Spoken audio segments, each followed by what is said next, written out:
नमस्कार, हरियाणा न्यूज देख रहे हैं आप और मैं हूं आपके साथ ज्योति सांगवान। बात कांग्रेस को लेकर करने वाले हैं क्योंकि हरियाणा पहुंच रही है राहुल की यात्रा। क्या दे पाएगी कांग्रेस को फायदा? सवाल ये, क्योंकि राहुल गांधी देश भर में भारत जोड़ो यात्रा कर रहे हैं और यात्रा के जरिए देश को जोड़ने, देश को एकजुट करने का दम भरा जा रहा है। ऐसे में यात्रा 21 दिसंबर को हरियाणा पहुंचने वाली है। 3 दिन तक यात्रा हरियाणा के 3 जिलों को कवर करने वाली है। ऐसे में यात्रा की तैयारी को लेकर चंडीगढ़ में हरियाणा कांग्रेस ने बैठक की। नेताओं की जिम्मेदारी लगाई गई, कमेटियों का गठन किया गया। इस दौरान पार्टी के नए राज्य प्रभारी शक्ति सिंह गोहिल भी मौजूद रखे और पार्टी को मजबूत करने का दावा किया गया। आने वाले चुनाव में हरियाणा में कांग्रेस की सरकार बनाए जाने का दावा किया गया। ऐसे में चर्चा हम करने वाले हैं कि हरियाणा में राहुल गांधी की यात्रा कितनी मजबूत और कामयाब रहेगी, कांग्रेस पार्टी को हरियाणा में कितना फायदा होगा। पहले रिपोर्ट आप देखिए।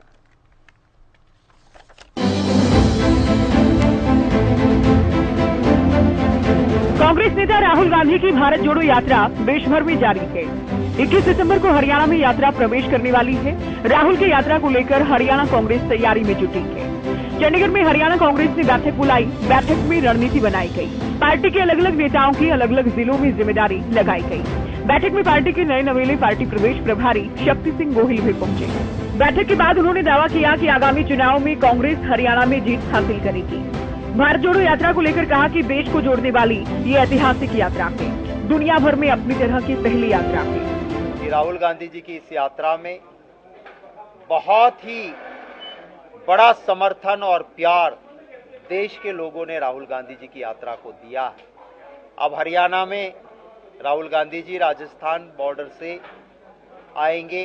पहले 3 दिन के बाद हरियाणा छोड़ के वापसी यात्रा में भी हरियाणा के अंदर से उनका प्रवेश और प्रस्थान होगा। इसके हमारे सभी साथी यहाँ पे जो इस तरह से लोगों के साथ काम कर रहे हैं, मुझे पूरा विश्वास है कि बहुत अच्छी तरह से आने वाले दिनों में कांग्रेस के साथ लोगों का प्यार, समर्थन, आशीर्वाद और वोट्स रहेंगे।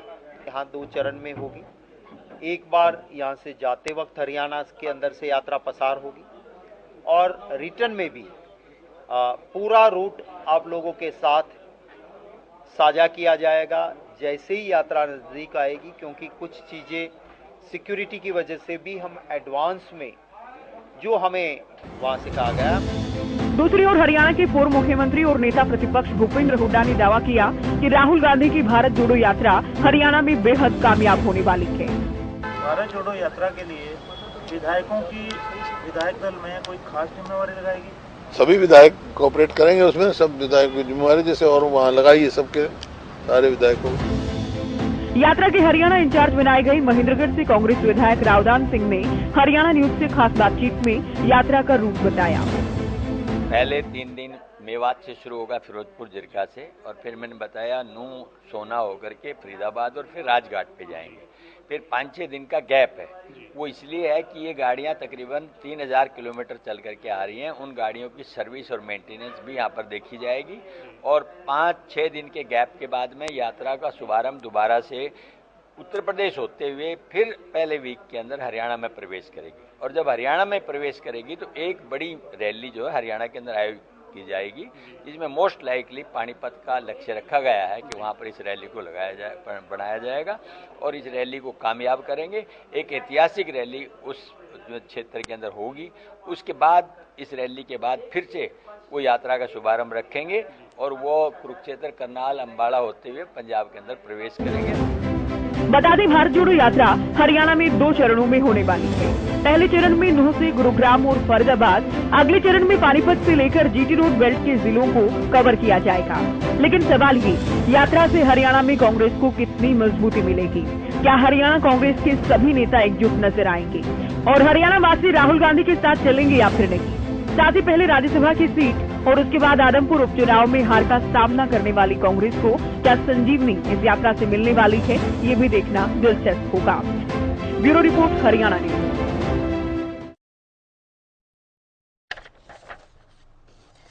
तो चलिए, राहुल की यात्रा को लेकर चर्चा हम करने वाले हैं। खास पैनल हमारे साथ हैं। हरियाणा बीजेपी से प्रवक्ता भूपेंद्र सिंह गहलोत जी जुड़ गए हैं, कांग्रेस प्रवक्ता बजरंग दास गर्ग जी हमारे साथ जुड़े हैं, इनेलो प्रवक्ता विजेंद्र रेहडू और साथ ही राजनीतिक विश्लेषक रणबीर शर्मा जी हमारे साथ जुड़ गए हैं। सभी का स्वागत है इस चर्चा में और शुरुआत करेंगे कांग्रेस पार्टी से, चूंकि आपकी पार्टी से जुड़ा मुद्दा है।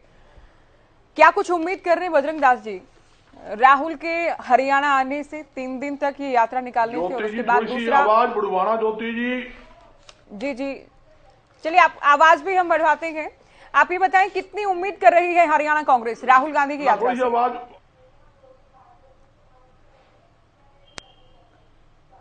आवाज मिल रही है आपको? आवाज मेरी थोड़ी कम है, थोड़ी बढ़ाने की जरूरत है। आवाज बड़ी मिल रही वैसे आपकी। चलिए ठीक है। ये भारत जोड़ो यात्रा, इससे पूरे देश के अंदर कांग्रेस पार्टी मजबूत होगी। और 21 तारीख से 3 दिन का दौरा हमारा हरियाणा में रहेगा। ये राजस्थान से हरियाणा के अंदर एंट्री करेगी। 21, 22, 23 3 दिन हरियाणा के दौरे पे रहेगी। उसके बाद ये दिल्ली चली जाएगी। दिल्ली से यूपी होते हुए फिर सेकंड चरण के अंदर पानीपत के अंदर एंट्री करेगी और पानीपत के अंदर राज्य स्तरीय रैली करेंगे। उसके अंदर लगभग 5 लाख आदमी, 5 लाख व्यक्ति उस रैली के अंदर भाग लेंगे। अच्छा। खास तौर के ऊपर हमारे 22 जिले के कन्वीनर हमने नियुक्त किए हैं।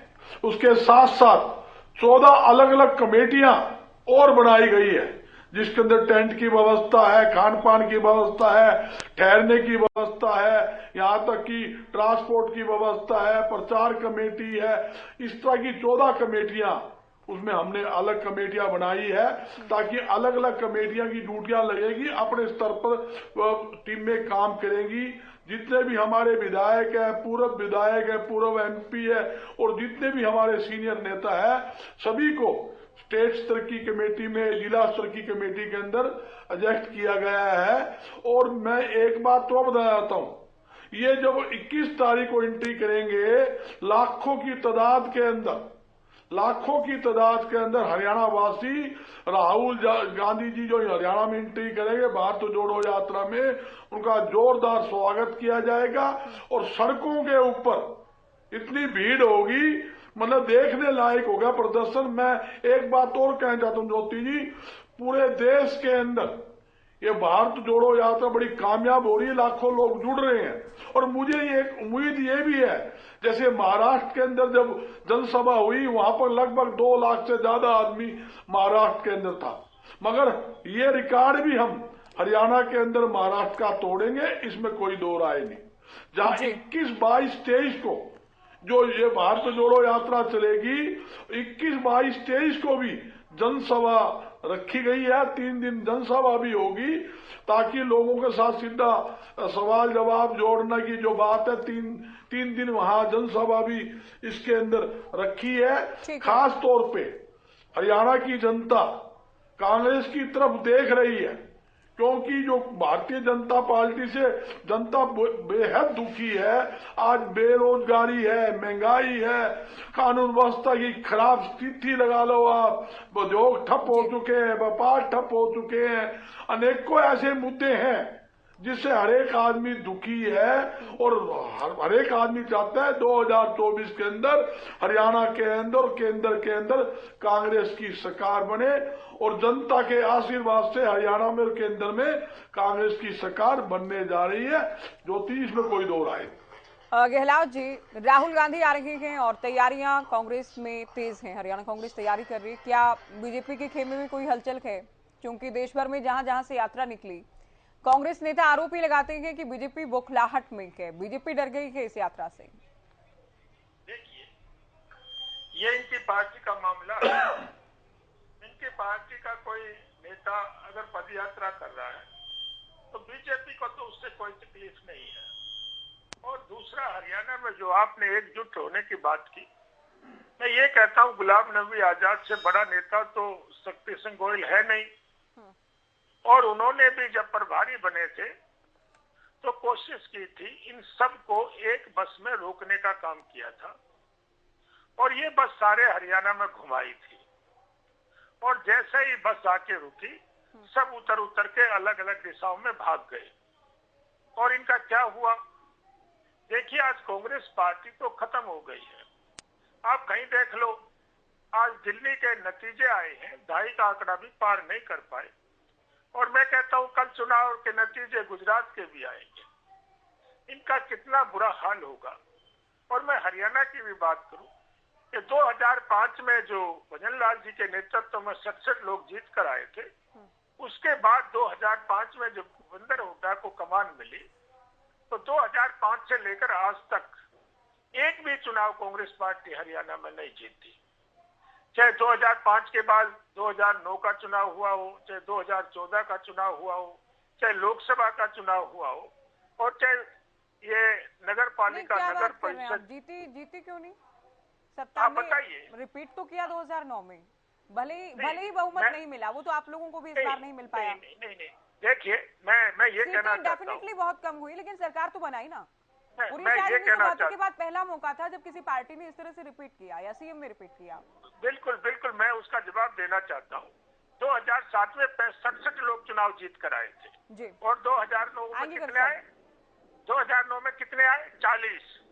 और जो इन्होंने हॉर्स ट्रेडिंग करके और जो कुलदीप बिश्नोई के जनहित के जो लोग थे उनको तोड़कर किस तरह से हरियाणा की जनता जानती है। 67 से 45 पे आए और 45 से फिर 40 पे आए और 40 से फिर 15 पे आए, और फिर कोई राज्यसभा का चुनाव हुआ हो, चाहे ये हमेशा चुनाव हारते रहे। और मैं ये भी कहना चाहता हूँ कि आगे भी इनका कुछ नहीं है और ये अलग अलग दिशाओं में चलने वाले लोग हैं। इनको आप कितना भी कोशिश कर लीजिए, ये कभी भी एक नहीं होंगे। और मैं तो ये भी कहता हूँ कि 2024 की या दूसरी बातें हो रही हैं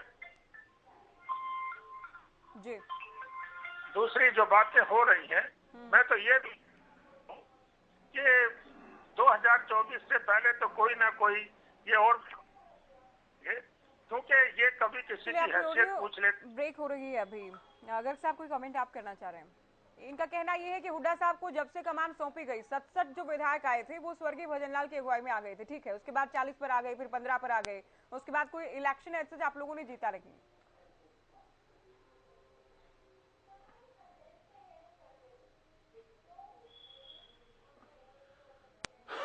बजरंग दास जी आपसे सवाल। चलिए, शायद मेरी आवाज आप तक नहीं पहुंच रही। ज्योति जी, जैसे हमारे साथी भूपेंद्र जी ने कहा भी कांग्रेस, इनको सपने में भी कांग्रेस दिखती है, आई कांग्रेस, डर डर के भाग रहे हैं। जहां तक मैं साथी से पूछना चाहता हूं, पहले हरियाणा के अंदर इनके सिर्फ 2 विधायक होते थे, लोकसभा में भी 2 विधायक होते थे, बात करो। मगर हमने तो कभी भी यह इसका आंकड़ा देखा ही नहीं जैसे ये बात कर रहे हैं। जहां तक कि भाजपा नेता जब हमेशा क्या कहते हैं, हमें तो कांग्रेस मुक्त और क्षेत्रीय दल मुक्त भारत करना है। इसका मतलब देश के अंदर भारतीय जनता पार्टी रहेगी, ना तो क्षेत्रीय दल रहे ना कांग्रेस पार्टी रहे। इनको पता लग गया है आज देश के अंदर और प्रदेश के अंदर इनकी हालत जितनी खराब है, इनको सब बात का पता लग गया है। जनता इनसे इतनी नाराज है। आज देश का किसान देख लो, किसानों पर इन्होंने लाठियाचार्ज करी, झूठे मुकदमे दर्ज करवाए, यहां तक कि आज भी 6 साल से युवा किसान जेलों में बैठे हैं। रोज कहते हैं हम केस वापिस लेंगे। इसी प्रकार आप देखो मंडी के अंदर इन्होंने मंडी के आड़तियों को आपको समय दिया। रेड्डी साहब, जितनी पदयात्रा निकालने की तो अभय चौटाला भी बात कर रहे हैं कि पूरे हरियाणा का दौरा करेंगे, लेकिन अभी उसे लेकर आप लोग तैयारी कर रहे हैं। लेकिन राहुल गांधी तो आने वाले हैं हरियाणा में 3 दिन एक बार के लिए। अगले चरण में तो एक बहुत विशाल रैली का भी दावा है कि बहुत बड़ी रैली की जाएगी। हाँ, चलो ज्योति जी, सबसे पहले तो मैं कांग्रेसी हमारे भाइयों को बहुत बहुत बधाई देना चाहूंगा, क्योंकि पार्टी सुप्रीमो जो है इनके हरियाणा प्रदेश में 21 तारीख को एंट्री कर रहे हैं। और जिस प्रकार से आप उन्हें पार्टी सुप्रीमो ही कहेंगे थी और आज हरियाणा में आप उन्हें हर एक डिबेट में पार्टी सुप्रीमो ही कहते हैं रेड्डी साहब। बिल्कुल हो, वायनाड से सांसद हाँ ज्योति जी, वो पार्टी सुप्रीमो है, इसमें कोई संदेह नहीं।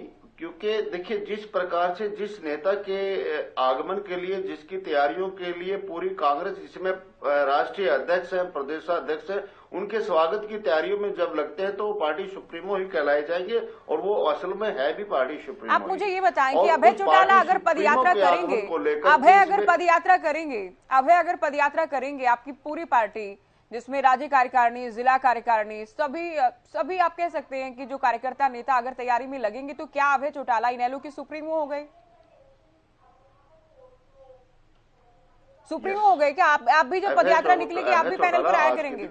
आपसे तब भी मैं सवाल करूंगी, अगर आपकी पूरी पार्टी अगर तैयारी में लगेगी, तो क्या अभय चौटाला सुप्रीमो हो गए, ओम प्रकाश चौटाला ही रहेंगे?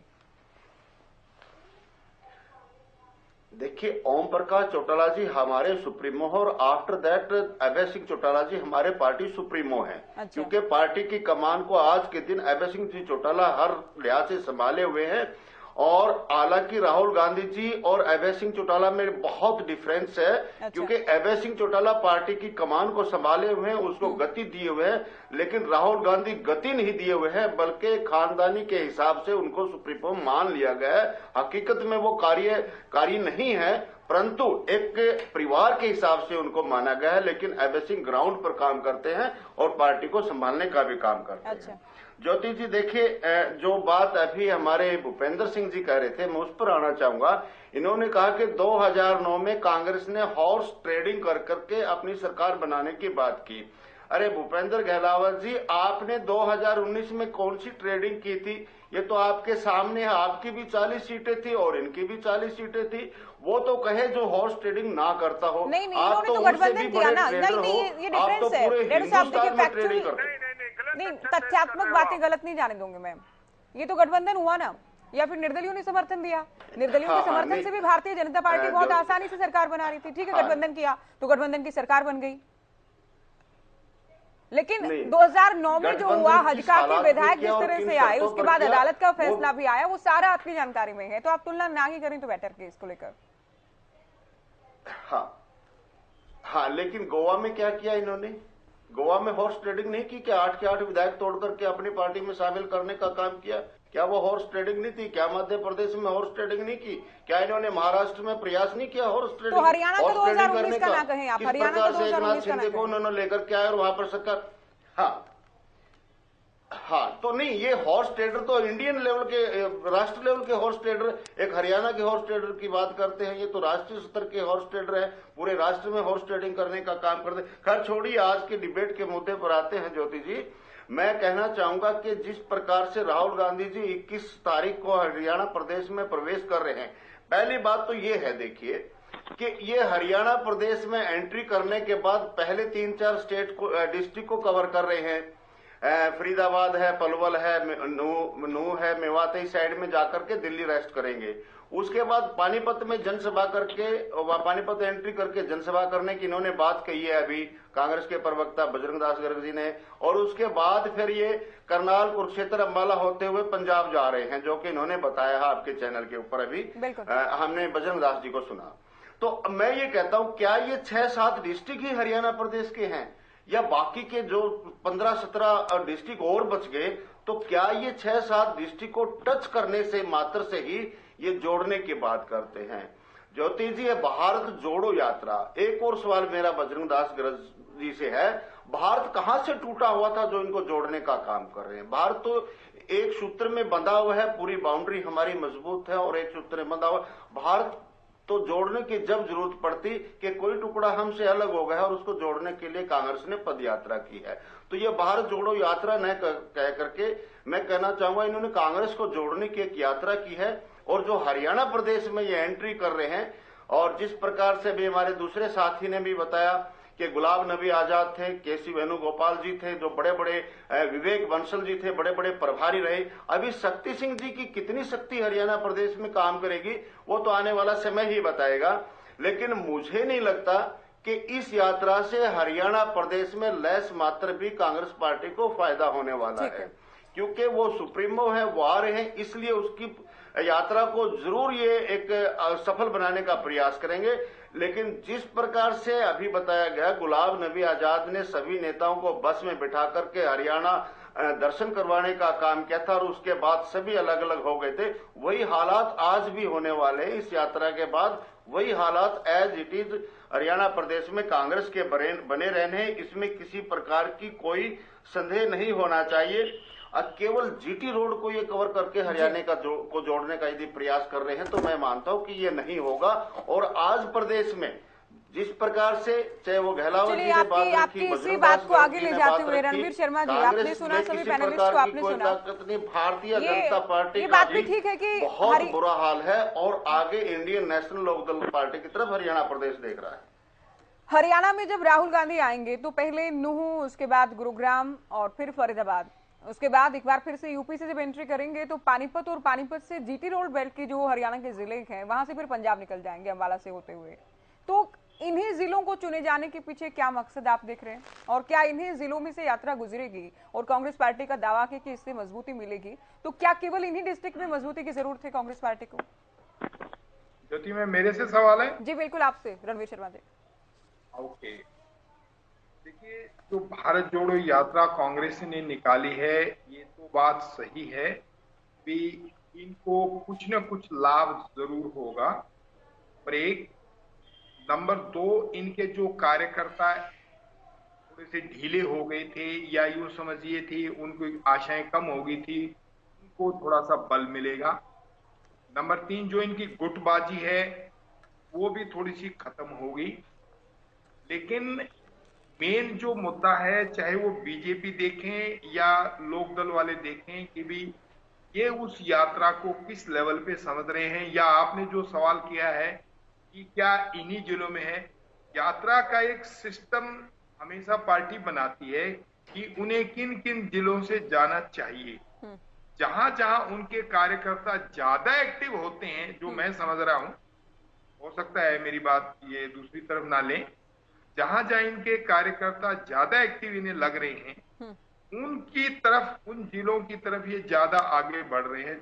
शायद ये जीटी रोड बेल्ट जो है या फरीदाबाद, पलवल, मेवात का एरिया जो है उसको कवर कर रहे हैं, और इधर साइड जो फतेहाबाद, हिसार साइड, उसको अभी नहीं छेड़ रहे हैं। जींद भी आ गया, इधर कैथल भी आ गया, और ये उस एरिया को देखते हुए साउथ हरियाणा को और प्लस जीटी रोड को देख के जहां इनके कार्यकर्ता ज्यादा एक्टिव हैं या इन्हें ज्यादा ये दिखाई देती है कि भी वहां हमारी भीड़ ज्यादा रहेगी, कि अपनी वो भी तो इन्होंने ताकत भी तो दिखानी है, अपनी स्ट्रेंथ भी दिखानी है, अपना शक्ति प्रदर्शन भी करना है, तभी यात्रा का लाभ लोगों को दिखाई देगा या लोगों में एक भावना जाएगी भी हाँ कांग्रेस भी आगे बढ़ रही है। तो ऐसा विचार लेकर के शायद इन जिलों में ये लोग अपनी यात्रा को निकाल रहे हैं।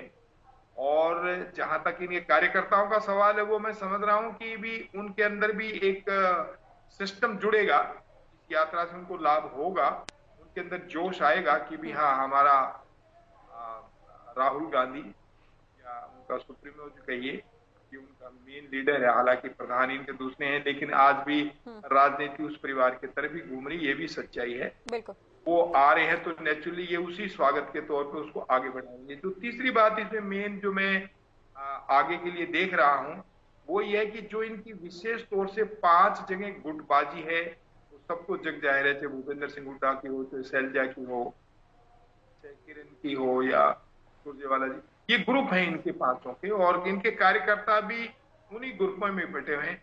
अगर ये यात्रा इस ग्रुपबाजी को खत्म करती है, खासकर भूपेंद्र हुड्डा को ये बात समझने की जरूरत है और शैलजा को समझने की जरूरत है, तो अभी मिलजुल के तो आप पार्टी आगे बढ़ेगी। अगर ये जितना एक दूसरे को नीचा दिखाने की कोशिश करेंगे उतना ही की पार्टी को नुकसान होगा, कार्यकर्ताओं को नुकसान होगा और पार्टी के वोट बैंक का नुकसान होगा। ये समझने की जरूरत है। अगर कोई मैसेज आपके द्वारा या इस चैनल के द्वारा इनको जा रहा है। जी चलिए, आपकी आवाज ब्रेक हो रही है, हम एक बार फिर से आपका रुख करेंगे। छोड़नी पड़ेगी गुटबाजी, हर हालत में छोड़नी पड़ेगी। जी देखिए, गुटबाजी अगर रहेगी पार्टी में तो जाहिर है इससे पार्टी का नुकसान होगा, जो कि पार्टी अब तक झेलती भी आई है। गर्ग साहब, आज चूंकि शक्ति सिंह गोहिल अपनी नई जिम्मेदारी संभालने के बाद पहली बार चंडीगढ़ पहुंचे, पार्टी नेताओं ने उनका स्वागत भी किया, लेकिन जब आप बात करते हैं कुमारी शैलजा, रणदीप सुरजेवाला, किरण चौधरी की बात करते हैं कि आज भी नदारद थे, ठीक है, रणदीप सुरजेवाला चूंकि अब राजस्थान के राज्यसभा सांसद हो गए हैं, कुमारी सैलजा को छत्तीसगढ़ में जिम्मेदारी मिल गई है, लेकिन किरण कम से कम आज भी नहीं थी। तो कैसे कैसे पार्टी एकजुट हो, चूंकि उनके तो जो बयान थे पिछले काफी दिनों से हुड्डा खेमे के खिलाफ नजर आते हैं। ज्योति जी, कांग्रेस पार्टी में किसी प्रकार की कोई फूट नहीं है, सारे नेता एकजुट है। हर एक व्यक्ति के अलग अलग ड्यूटियां लगी हुई है। जैसे बहन कुमारी सैलजा जी राष्ट्रीय महासचिव बना दिया, छत्तीसगढ़ का प्रभारी बना दिया, सुरजेवाला जी है जिस तरह वहां राज्यसभा सांसद भी है, महामंत्री भी है, मीडिया के भी इंचार्ज है। कई जिम्मेवारियां होती है, हर एक आदमी अपनी जिम्मेवारी से बंधा हुआ है, अलग अलग ड्यूटियां लगी होती है। आज हमारे नए प्रभारी है शक्ति सिंह जी जो गुजरात से वो आए थे। आज जो कमेटियां बनी है 14 कमेटी प्रदेश के, आप देखोगे टोटल विधायक को आप किसी एंगल से चेक कर लो, टोटल के टोटल विधायकों की ड्यूटी लगी है। चारों जो हमारे कार्यकारी अध्यक्ष हैं उनकी ड्यूटी लगी है। राज्यसभा सांसद दीपेंद्र जी की ड्यूटी, हुड्डा जी की ड्यूटी, सबकी ड्यूटी लगी है, इसमें कोई दो राय नहीं है। और आगे भी मैं बताना चाहता हूं, ये जो यात्रा निकल रही है, इस यात्रा का सिर्फ हरियाणा ही नहीं पूरे देश के अंदर लाभ मिलेगा, इसमें कोई दो राय नहीं। जनता उमड़ रही है, जनता में एक जज्बा है, जनता सोचती है कि देश की आजादी और देश की विकास के अंदर अहम भूमिका अगर किसी ने निभाई है वो कांग्रेस पार्टी है। जब कांग्रेस पार्टी, जब 1947 में देश आजाद हुआ उस समय तो भारतीय जनता पार्टी तो थी ही नहीं। ये वो जो आरएसएस जो थी वो तो अंग्रेजों के पिट्ठू थे, अंग्रेजों के गीत गाते थे, अंग्रेजों से समझौता करते थे, सबको पता है इनके हिस्ट्री के बारे में।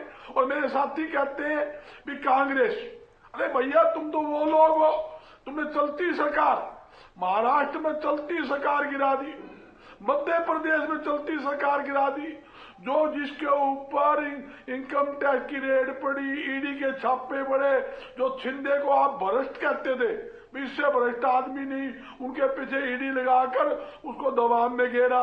कुलदीप पे ईडी का कार्रवाई थी। जब तो ये चोर थे, जब कांग्रेस में थे तब तो ये चोर थे, जब उन्होंने कांग्रेस छोड़कर भारतीय जनता पार्टी ज्वाइन कर ली या उनकी सरकार तोड़ दी तब तो ये ईमानदार बन गए। भारतीय जनता पार्टी तो ईमानदार, बाकी सारा देश चोर। मैं यही पूछना चाहता हूं, इन्होंने कितनी कोशिश की राजस्थान की सरकार गिराने की? 6 बार, 4 साल में 6 बार कोशिश की, खरीद फरोख्त करके वहां के विधायकों को और अपने गुड़गांव के होटल में ठहराया। जब वहां के हमारे राजस्थान के जो पुलिस गई देखने के लिए, बढ़ने नहीं दिया होटल के अंदर, बोले क्यों आए हो, हमारी हद के अंदर कैसे आ गए। इसी प्रकार बिहार के अंदर और अपने बंगाल के अंदर सरकार गिराने की कोशिश की। इन्होंने कहां भ्रष्टाचार नहीं फैलाया, कहां खरीद फरोख्त की बात नहीं करी।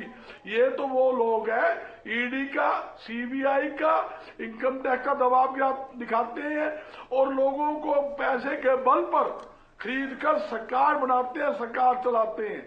सब दुनिया को पता है इनका असली चेहरा क्या है। नोटबंदी के अंदर पूरा देश को लाइन में लगा दिया, अनेकों लोग मर गए। हम कहां धन लेकर आएंगे? काला धन लेके नहीं आए, अरबों रुपए नोट बदलने के नाम पर इन्होंने बोरियों में नोट डाल डालकर इकट्ठे कर लिए। इसको छाननी सारा देश को पता है। जीएसटी लाकर जिन वस्तुओं पर टैक्स नहीं था उन पर टैक्स लगा दिया। जब से देश आजाद हुआ तब से आज तक ज्योति जी कपड़े पर, चीनी पर, खाद पर, खेती उपयोगी दवाइयों पर, दूध पर, लस्सी पर इन कभी टैक्स था क्या? दही पर इन्होंने टैक्स लगा दिया। गरीबों को मुंह का निवाड़ा छीना। जिन वस्तुओं में बिल्कुल नॉर्मल आम उपयोग में आने वाली वस्तुओं पर 5% टैक्स था, उस पर 28% इन्होंने टैक्स लगाकर जनता की जेबों में धक्का डाला है। जनता भूलती है। अक्साइड ड्यूटी चलिए विषय पर एक बार फिर से लौटते हुए 800% किसको कहते हैं? 3 रुपए 24 पैसे जिसकी एक्साइज ड्यूटी थी ज्योति जी, उनको इन्होंने कितना कर ठीक है दिया? साहब, अभी आप सुनेंगे एक्साइज ड्यूटी गहलोत जी 800%। एक तरफ देखिए पार्टी कांग्रेस के नए नए अध्यक्ष बने हैं मल्लिकार्जुन खड़गे, हमारा राज आएगा। ठीक है गर्ग साहब, अभी आप सुनिए, आपको विस्तार से सुना ना, अभी आप सुनिए, हमारा राज अभी आप सुनिए, दूसरे प्रवक्ताओं को भी सुना दीजिए। 400-250 में देंगे तो सुनिए अभी गर्ग साहब, सुनिए अभी, सुनिए आपने देश दुनिया के सभी विषयों पर बात कर ली, जीएसटी महंगाई, आपने सभी विषयों को लेकर बात कर ली, आपने महाराष्ट्र मध्य प्रदेश हर जगह की बात कर ली। अब आ जाए एक बार फिर से विषय पर, दूसरे प्रवक्ता भी बात कर लेंगे। गहलोत जी देखिए, अभी चूंकि नए नए अध्यक्ष बने हैं, नई टीम अपनी बना रहे हैं, हरियाणा को नए प्रभारी मिल गए हैं और इस यात्रा के माध्यम से ही सही राज्य स्तरीय रैली, आप कह सकते हैं लंबे समय से कांग्रेस ने कोई राज्य स्तरीय रैली नहीं की थी, अब पानीपत में रैली करने वाली है, तो लगता तो है कहीं ना कहीं इलेक्शन मोड पर आ गई है हरियाणा कांग्रेस। देखिए ज्योति जी, आज जो मीटिंग हुई ये आप भी जानते हो, उस मीटिंग में कोई भी आदमी सीनियर नेता इनका शामिल नहीं हुआ। और वो क्यों नहीं हुआ, मैं वो भी कारण बता देता हूँ। कोई भी पार्टी की जब मीटिंग होती है तो उस पार्टी के प्रधान की अध्यक्षता में होती है। ये मीटिंग भूपेंद्र सिंह हुड्डा की अध्यक्षता में हुई। भूपेंद्र सिंह हुड्डा की अध्यक्षता में सीएलपी लीडर है, वो विधायकों की मीटिंग हो सकती है, लेकिन जो मीटिंग पार्टी की होती है वो पार्टी के प्रधान की उसमें होती है, इसीलिए उन लोगों ने भाग नहीं लिया और वो ना इस बात को बर्दाश्त कर सकते। नहीं, उदयभान भी तो थे। उदयभान की अध्यक्षता में नहीं हुई। आप लोगों ने जितना प्रचारित किया है, जितना मैं समझ रहा हूँ कि भूपेंद्र सिंह हुड्डा की अध्यक्षता में मीटिंग हुई और वो तो वैसे हाजिर थे। कायदा तो ये होता है कि उदयभान की उसमें भूपेंद्र जी बयान पढ़ लो, भूपेंद्र जी रिटर्न बयान देखिए, भूपेंद्र जी रिटर्न बयान देख लो, गलत बयानबाजी मत करो। रिटर्न बयान आपके पास आ जाएगा कि मैं आपको व्हाट्सएप कर देता हूँ। हमारा रिटर्न बयान पढ़ लो। मैं मीडिया इंचार्ज हूँ, मैं कांग्रेस पार्टी का प्रदेश का मीडिया इंचार्ज के नाते बोल रहा हूँ। आप हमारा बयान पढ़ लो, जो चंडीगढ़ से इशू हुआ है, तो चंडीगढ़ मीटिंग हुई, आप गलत कोड ना कीजिए भूपेंद्र जी। इसीलिए अगर अशोक ये बोलने की बात नहीं, आप गलत कोड कर रहे हो, आप गलत कोड कर रहे हो। मैं आपको कह रहा हूँ, आप गलत कोड कर रहे हो, ठीक कर लो। जमानतें जब्त हो रही है, तुम्हारी पार्टी नहीं चल रही। नहीं, आप क्या कह रहे हैं कि उदयभान की अध्यक्षता में हुई है? गर्ग साहब बहुत जल्दी क्लियर कर दीजिए, आप ही कह रहे हैं। देखिए, मैं ये कहना चाहता हूं, नहीं, गर्ग साहब क्या कह रहे हैं कि उदयभान की अध्यक्षता में हुई? अध्यक्षता नहीं दिखाई गई मीटिंग में, ये दिखाया गया है चौधरी भूपेंद्र, उदयभान जी, दीपेंद्र जी, प्रभारी जी सभी वहां मौजूद थे, ये लिखा हुआ है। मैं आपको बयान की कॉपी भी व्हाट्सएप कर सकता हूँ 1 सेकंड के अंदर आपको। चलिए, अब बात पूरी कीजिए गहलोत जी। और बहुत बार तो देखिए, ये ठीक है, आपकी एक बात एक हद तक ठीक हो सकती है ये, लेकिन बहुत बार तो ये भी होता है कि उदयभान खुद बैठक बुलाते हैं और ये क्लियर होता है कि बिल्कुल कि उनकी अध्यक्षता में बैठक होगी तो भी नेता नहीं आते हैं। तो इसमें प्रदेश अध्यक्ष के पद को कभी इतना बहुत ज्यादा मैंडेटरी कभी नहीं माना नेताओं ने कि उन्होंने बैठक बुलाई है तो जाना ही है, बहुत बार ही हुआ। देखिए, इन्होंने जो बातें कही, इन्होंने तो बहुत पीछे की 47 की बातें शुरू कर दी। मैं ये कहना चाहता हूँ कि आज जो कांग्रेस पार्टी है वो 47 वाली कांग्रेस पार्टी नहीं है, क्योंकि जो पार्टी पुरानी कांग्रेस थी, स्वतंत्र पार्टी बनी थी 1977 में, उसको मोरारजी देसाई को हमारी जनता पार्टी ने प्रधानमंत्री बनाया था। और ये तो जो इमरजेंसी के बाद जिसने इमरजेंसी लगाई, कांग्रेस आ गई थी, ये वो पार्टी है। मैं बजरंग दास जी को थोड़ा सा याद दिलाना चाहता हूँ। और इस पार्टी ने क्या क्या किया सबको याद है। इमरजेंसी में क्या किया था इंदिरा गांधी ने, सबको याद है। संविधान को भी छेड़ दिया था, 5 साल से बढ़ा के 6 साल कर दिया था। और जैसे डिक्टेटरशिप हुई थी, जैसे नसबंदी हुई थी, कोई जनता भूली नहीं है। हमारी जनता बड़ी शानी है, पूरा ध्यान रखती है। और इसके राज में क्या क्या हुआ, ये पूरा ऐसा रिकॉर्ड बना देते हैं। 6 केसेस में तो जमानत पर है इनके नेता, दूसरों पर ये भ्रष्टाचार का आरोप लगा देते हैं। ये बिल्कुल नहीं है, ये बिल्कुल गलत बात है। और किसी भी तरह से कांग्रेस का कुछ भी नहीं है। जितने चुनाव कांग्रेस के पार्टी हो रही है, सारे में हार रही है, किसी में भी आगे इनका कोई भविष्य नहीं है और ये जहाज डूबने वाला है। और मैं ये कहता हूँ, अगर आज तो 21 तारीख तो बहुत दूर है, कल चुनाव के नतीजे आ जाएंगे गुजरात के आ जाएंगे। मैं तो ये कहता हूँ कल से ही इनकी पार्टी में भगदड़ मचने वाली है और जिस तरह का ये व्यवहार करते हैं बजरंग दास जी और इनके नेता कांग्रेस के नेताओं के साथ जो व्यवहार करते हैं उनका ये देखना, मैं तो ये कहता हूँ 2024 से पहले एक नहीं एक आध और भी बाई इलेक्शन हो जाएगा। ये किसी को पार्टी में रहने नहीं देंगे, चाहे कुमारी शैलजा हो। इनका जो व्यवहार है, कभी ये अशोक तंवर की टांग तोड़ते हैं, कभी किरण चौधरी की हैसियत पूछते हैं। इनकी मीटिंगों में कौन आएगा? और एक ही बात है, ये तो जो भूपेंद्र सिंह हुड्डा एक धृतराष्ट्र की भूमिका निभा रहे हैं और इनको कुछ नहीं दिखता।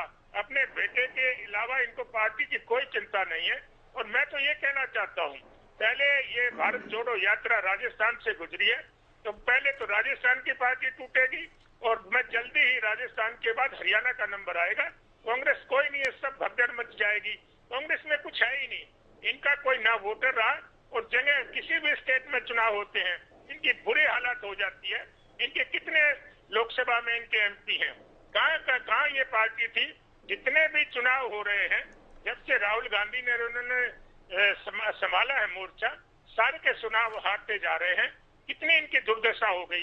ये नोटबंदी की बात करते हैं, किसान आंदोलन की बात करते हैं, उसके बाद जो भी चुनाव हुए 6 राज्यों में पीछे चुनाव हुए, यूपी में तो 397 में जमानत जब्त हो गई कांग्रेस की और ये कहते हैं कांग्रेस राज लाएगी, कांग्रेस ने ये किया, कांग्रेस ने वो किया।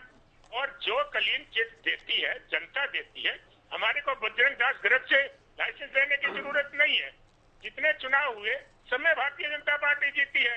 लोगों ने हमारे को लाइसेंस दिया है, लोगों ने हमारे को जितनी हमारी पॉलिसी है, लोगों ने उनको सही मान के हमारे को वोट दिया है। पब्लिक ने जो मैंडेट दिया है उसी के हिसाब से सरकारें तो उसी हिसाब से बनेंगी। रेड्डी साहब देखिए, जो कमेटी बनाई गई है, गर्ग साहब भी इस बात का जिक्र कर रहे थे कि सभी विधायकों की ड्यूटी लगी है, पूर्व विधायकों की, पूर्व मंत्रियों की ड्यूटी भी लगी है। कम से कम एक इवेंट हरियाणा कांग्रेस के पास ऐसा है जिसमें सभी नेता मिलकर तैयारी कर रहे हैं, तो उम्मीद तो ये जाहिर है पार्टी करेगी कि पार्टी मजबूत होगी या कुछ न कुछ अनुशासन आएगा। पूरी पार्टी कैसे मिलकर एक साथ तैयारी करे, इसे लेकर भी इस दिशा में काम होगा।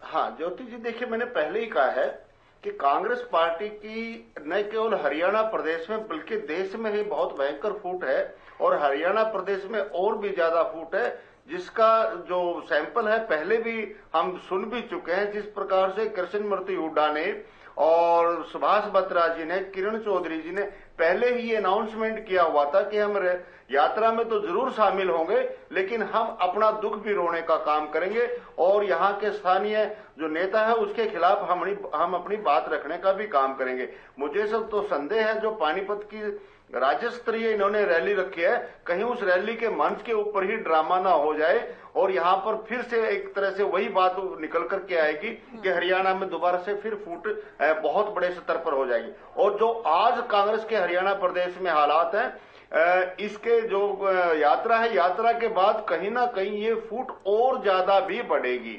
जिस प्रकार से आज चंडीगढ़ में मीटिंग हुई, अभी चर्चा चल रही थी, भाई ठीक है वहां पर प्रदेशाध्यक्ष भी थे और सीएलपी लीडर भी थे, सीएलपी लीडर भी थे, बट अगर कोई जिंदा है तो जिंदा दिखना भी तो चाहिए। प्रदेश अध्यक्ष जिंदा दिखाई नहीं दे रहे हैं। सारी की सारी, चाहे पीसी है चाहे मीटिंग की कार्रवाई है, जब सीएलपी लीडर चला रहे हैं तो पीसीसी लीडर का वो दिखाई ही नहीं दे रहे, तो लोग तो उसके ऊपर आवाज उठाने का काम करेंगे।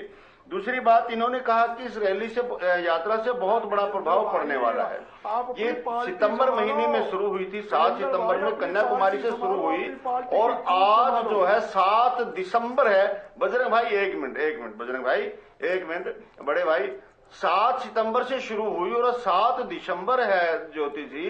आज तक वो तूफान जो चला था कन्याकुमारी से, वो हरियाणा प्रदेश तक नहीं पहुंच पाया है और मैं समझता हूं 21 दिसंबर तक भी वो नहीं पहुंचेगा यहाँ पर, क्योंकि इस तरह का कोई प्रभाव साउथ में, जहां पहले से कांग्रेस का प्रभाव था, ज्यादा प्रभाव उत्तर भारत की बजाय, वहां भी उस प्रभाव में कोई ज्यादा बढ़ोतरी नहीं हुई है। जो हम प्रेस के माध्यम से, टीवी के माध्यम से हम देखते और पढ़ते हैं, हमें नहीं लग रहा कि वहां किसी प्रकार का कोई उभार कांग्रेस पार्टी में आया है और हरियाणा प्रदेश में आएगा, ऐसा भी हमें नहीं लग रहा है। और अभी इलेक्शन का रिजल्ट, जैसे आज एमसीडी दिल्ली का रिजल्ट आया है, उसमें देख लिया 39 से 9 सीट पर आकर की आ गई है कांग्रेस। इसी प्रकार से गुजरात में नहीं लग रहा कि इनको कुछ मिलने वाला है, और इसी प्रकार से हिमाचल प्रदेश में स्थिति अच्छी है, मुकाबला है, लेकिन क्या होगा वो देखा जाएगा।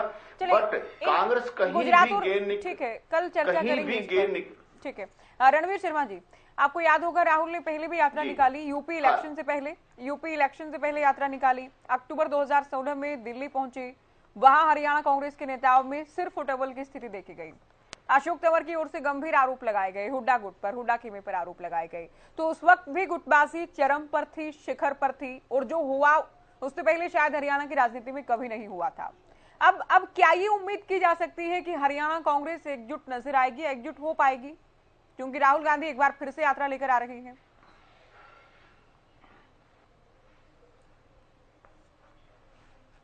ये डिपेंड करता है सुप्रीमो के ऊपर कि भी वो अपने इस गुटबाजी को किस तरीके से देखते हैं। बजरंग भाई नाराज ना हो, क्योंकि वो कह रहे कि हमारे यहाँ कोई ऐसी गुटबाजी नहीं है, इनके मुंह में घूस सककर शायद ऐसी बात हो जाए तो। लेकिन ऐसी उम्मीद हरियाणा में फिलहाल अगले इस यात्रा तक मुझे नजर नहीं आ रही।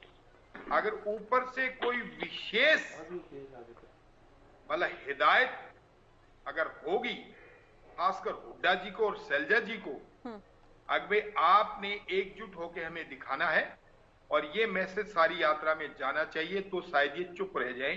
नहीं तो मुझे लग रहा है कि एक तो अगर ये दोनों कोशिश भी करेंगे नेता, तो जो इनके जो छुट भैया दूसरे नेता है वो इन्हें जीने नहीं देते। नहीं, इन दिनों तो किरण काफी बयान दे रही हैं, बल्कि कुमारी शैलजा की ओर से नेचुरली मैम, क्योंकि या तो हुड्डा जी को ये बात समझनी पड़ेगी अब ये मेरे छोटे भाई बहन है और मुझे इनको साथ लेना चाहिए, या इन छोटे भाई बहनों को ये सोचना पड़ेगा अब भी हुड्डा हमारे सीनियर है और हमें उन्हें सीनियर मान लेना चाहिए। झगड़ा इसी बात का है कि who is the senior, who is the boss. ये बॉसिज्म की सिस्टम को छोड़ के कलेक्टिव जो सिस्टम है, जब तक ये नहीं लेंगे तब तक ये गुटबाजी खत्म नहीं होगी। ये मैसेज राहुल गांधी जी को और उनके पारिवारिक सिस्टम को या उनके प्रधान जी को ये देना पड़ेगा हरियाणा के अंदर। अगर हरियाणा में कांग्रेस को आगे बढ़ाना है तो हर हालत से इनको एक कॉलिजम सिस्टम का तैयार करना पड़ेगा कि हम सब एक हैं और हमने कांग्रेस पार्टी को आगे बढ़ाना है और आगे ज्यादा से ज्यादा इस यात्रा को कामयाब करना है।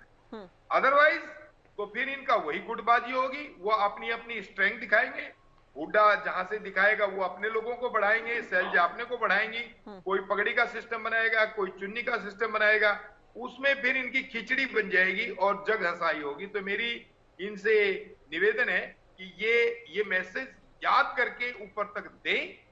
अभी जब तक आप इन दो आदमियों को नहीं समझाएंगे, खासकर हुड्डा को और प्लस शैलजा जी को और प्लस किरण को भी और सुरजेवाला जी को भी और पांचवें जो अपने क्या नाम है यादव साहब है उनको, ये 4-5 जो ग्रुप हैं, इन सारों को ये मैसेज देना पड़ेगा कि हम एक हैं, हमारा कॉमन मिनिमम एजेंडा यात्रा है और इस यात्रा के साथ हमने अपने भाईचारे की व्यवस्था को एक सिस्टम समाज में देना है, कार्यकर्ताओं को देना है, तभी ये आगे बढ़ पाएंगे। नहीं तो मैं देख रहा हूं कि जैसे ये पलवल में स्टार्ट होंगे तो अलग अलग ग्रुप इनके नजर आने शुरू हो जाएंगे। ये सब लोग 2 मिनट में बता देंगे, कैमरे वाले भी बता देंगे, मीडिया वाले भी बता देंगे, लोग भी बता देंगे आगे ये फलाना ग्रुप है, ये फलाना ग्रुप है, फलाना ग्रुप है। और थोड़ा सा आगे जाएंगे तो और क्लियर हो जाएंगे। तो इसलिए इस चीज को खत्म किए बगैर ये लोग आगे नहीं बढ़ पाएंगे। ये हर हालत से इन्हें खत्म करना होगा कि हम सब एक हैं। तो उसे मतलब ये नहीं कि भी एक मतलब ड्रामा सा करे, ड्रामा सब लोग समझते हैं। इन्हें अंदर खाते बैठ करके 21 तारीख से पहले बैठ करके अपने सिस्टम को इकट्ठा करना पड़ेगा और फिर लोगों को बताना पड़ेगा प्रेस करके अभी हाँ हम अब वो डिफरेंसेस अलग हो गए और हम काम कर। जी गर्ग साहब, आपको भी याद होगी वो यात्रा जिसका मैं जिक्र पहले भी कर रही थी। दिल्ली के पुलिस थानों तक मामला पहुंचा, सुशील कुमार शिंदे की ओर से भी रिपोर्ट तैयार की गई, रिपोर्ट सबमिट की गई। तो क्या उन तमाम बातों से कांग्रेस ने कुछ सीखा के, और क्या ये सुनिश्चित किया गया है कि अब तो कम से कम राहुल गांधी की यात्रा में एकजुट रहेंगे, राहुल कुछ न कुछ मजबूती देकर जाएंगे और राहुल के सामने या राहुल की यात्रा को कम से कम कामयाब बनाया जाएगा हरियाणा कांग्रेस की ओर से? ज्योति जी, मैं आपके चैनल पर कह रहा हूं कि कांग्रेस पार्टी मजबूती से एकजुट आपको दिखेगी।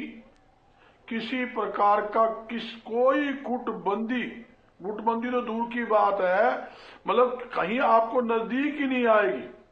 और हकीकत क्या है, इस टाइम बहुत मजबूती से कांग्रेस पार्टी काम कर रही है। मेरे साथी भूपेंद्र जी बोल रहे थे, कांग्रेस पार्टी तो वही डूबता हुआ जहाज है, इसके लिए हारते जा रहे हैं। इनको पता होना चाहिए 30 जो सीनियर नेता जिसको हम बोलते हैं पूर्व मंत्री, पूर्व एमपी और पूर्व विधायक तक कांग्रेस पार्टी ज्वाइन कर चुके हैं। और आपको दिखा दूंगा 1 महीने के अंदर अंदर कितने और सीनियर लोग कांग्रेस पार्टी ज्वाइन करने जा रहे हैं। भूपेंद्र जी को पता लग ना, सुन लो भूपेंद्र जी, सुन लो, मेरे बड़े भाई सुन लो जो मैं बताना चाहता हूँ। और मेरे साथी बोल रहे थे अनिलो वाले, भाई कांग्रेस का तो ऐसा है, कांग्रेस में इतनी फूट है, कांग्रेस में यूं दड़े हैं। मैं बताना चाहता हूँ, इनकी हिस्ट्री उठाकर देख लो। चौधरी ओम प्रकाश चौटाला जी, मैं उनकी बड़ी इज्जत करता हूँ। चौधरी रंजीत सिंह मेरे साथी है, मेरे हैं, उन दोनों में देख लो, दोनों भाइयों क्या हाल है, एक दूसरे की बनती है क्या? एक आदमी सरकार बनाता है, दूसरा सरकार गिराता है। वो तो ओम प्रकाश चौटाला जी की सरकार किसने गिरवाई थी? चौधरी रंजीत सिंह जी ने। आज देख लो अबे और अजय भाई को देख लो, दोनों में फूट देख लो, अबे और चाचा भतीजे में फूट देख लो। ये क्या बात करते हैं?